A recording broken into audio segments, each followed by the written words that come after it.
So today I managed to get my hands finally on my brand new PU wheel sleeves from Marlon Loves Wheels.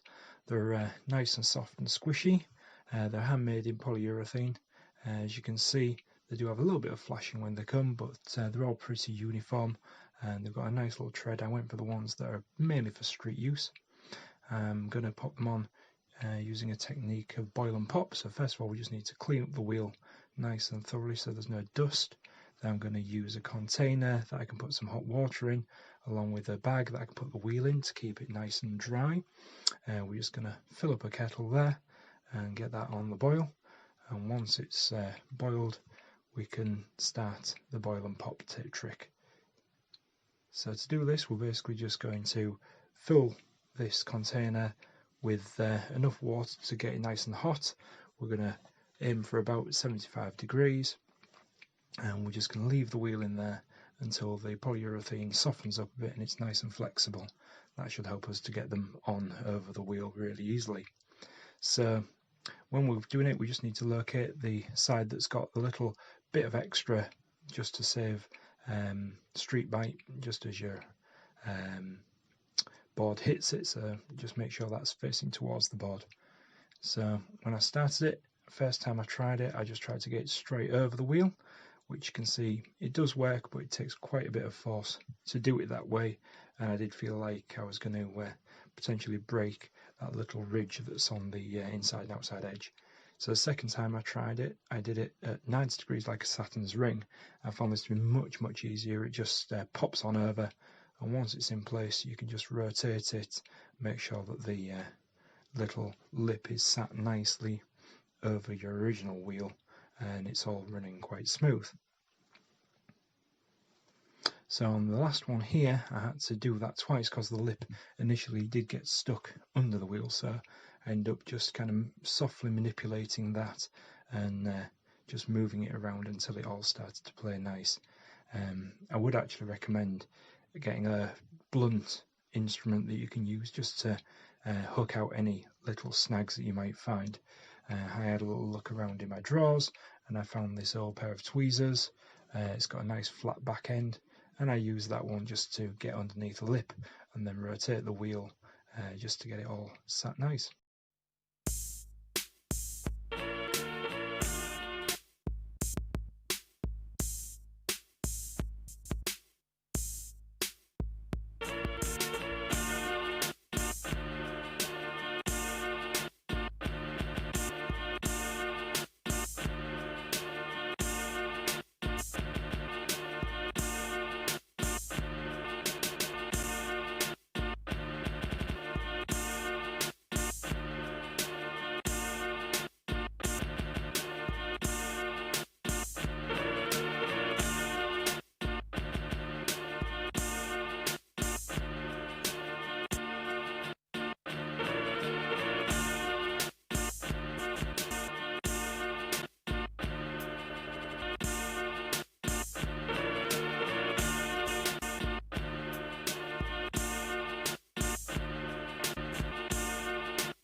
Okay, so just got back from my first ride with my Marlon Loves Wheels, and all in all, I gotta say, I'm super impressed with the product that Luca has managed to come up with here. When I bought them, one of the main things that I was looking for was a way to get a better ride out of the terrain that I find myself facing most often, which is really bad tarmac, potholes, a lot of manhole covers, a lot of patch jobs that you get around here, just a mishmash of bad riding surfaces. I tried it, as you can see in the video, I tried it in as many different surfaces as possible. It took potholes, going up and down curbs, that kind of thing, really well. And I'd say for that kind of thing, it's absolutely spot on. I did try it off-road a few times on grass, and I would say it probably, for a Wowgo 2S, just falls short. That isn't really the wheel's fault, that's the hub motor and the wattage that you've got there power-wise. It's just not quite powerful enough to go full-on AT grass and so on. But for loose things like cobbles and stones, as long as essentially they're not kind of draggy, it worked great for that. Just right at the end, I took it through a really tough patch of stones and kind of muddy, gravelly kind of surface, and it handled that absolutely fine. Acceleration wise, I would say it does accelerate slower, and it does seem to, for me at least, have a bit of a lower top speed.